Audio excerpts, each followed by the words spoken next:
Hi, good morning. As mentioned before, I was going to be talking about how God can take a situation and turn it into something greater. And for those of you who don't know me, I was diagnosed with keratoconus when I was 16 years old. And what it is a progressive eye disease. And so you can only imagine how I felt being 16 and being told that in a course of years I could go blind. This video is extremely hard because I have to be extremely vulnerable in the situation, and so me just honestly talking about it and just trying to get through this is really hard. So I hope that you guys perceive this video well. So pretty much in my case, I had a couple of options. I could have been grateful for the amount of time that I had prior to being 16 that I was able to see fine. I could have been angry at God. I could have chosen to do something positive about it. But of course, being young, immature minded, I chose to be angry at God because I felt like, how could he do me that way? Rather than realizing that I had a lot to be grateful for. What I mean by that is, instead of me focusing on the good that could come out of the situation, the people that I could touch, the people that I could encourage, I wanted to fix it. And I think a lot of the times people try to fix a problem. They focus on things that they have absolutely no control over, and they want to fix something. And oftentimes it's not our place to fix it. Sometimes God allows these things to happen to us to humble us. And not that I was big-headed or anything of that nature. It's just that I knew that inside my heart I could be very rude, very harsh. And honestly, I needed it in some form or fashion. I needed to be humbled. I just didn't think of it like this. And oftentimes we feel like we should be able to pick and choose what we are going through. And God knows what we need to go through in order for us to become better people.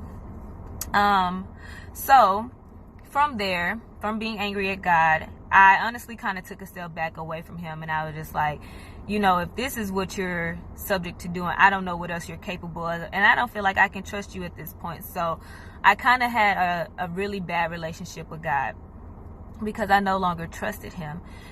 So then from there, what I decided to do, I was just like, I can't live my life like this. God is too important to me. So now I need to figure out a more positive route. And honestly, it took me a couple of months, almost close to a year or so, just to get to that point where I even wanted to be in communication with God again.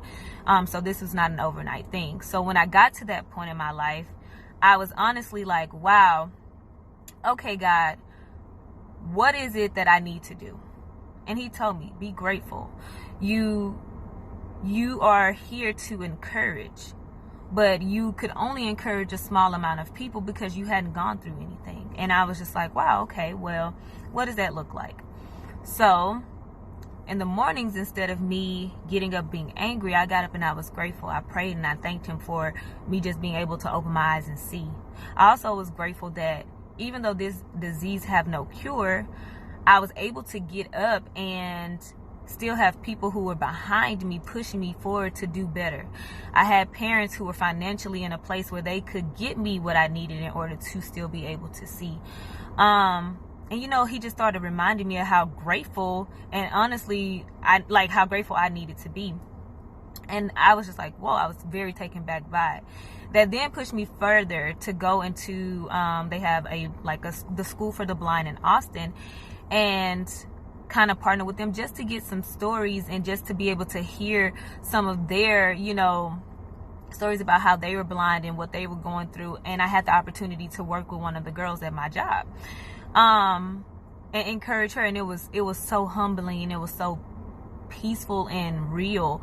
And I was able to appreciate that. And for those of you who have keratoconus and don't feel the same way, I completely understand, because it took me a long time to get to this point where I was grateful for what it is that I do have. But in that timing, it did take a while for me to get here. And I'm excited about it, and I'm able to tell you that sometimes we look at certain things in life where we deem them as bad and we perceive them as bad, and we become angry at God, but we don't realize that those things that we're going through is not to harm us, it's to help us. And honestly, it serves our gift a greater purpose, because when you are going through something and God allows a stumbling block to be placed in your road, it's not for you to trip and fall and hurt yourself. It's for you to take that and add it to your spiritual gift in order for you to be able to give it to somebody else. It's hard to give people advice for things that you've never experienced, rather than you going through them yourself and being able to say, hey, look, I was there and now I'm here and you can do it too. And if this is your greatest passion, is to teach and encourage somebody, the best teacher and encourager is honestly for you to go through it yourself, because you have conquered that and defeated that, and now you can share. So I just wanted to give you guys, one, a small snippet of where I am in my life and what I've gone through, but at the same time, just knowing that even though it's a quote unquote bad situation, honestly, God can take any situation and turn it for the better, and it's honestly how we look at it. So thank you so much for watching. I will do a follow-up video to this because I feel like it's a really long story. But like I always mention, if you have any questions or if you have any topics you'd like for me to talk about, email me, DM me, text me, let me know what you think. If you also want to do a live with me, let me know as well. And don't forget to follow my Instagram page for your ears only. Thank you so much.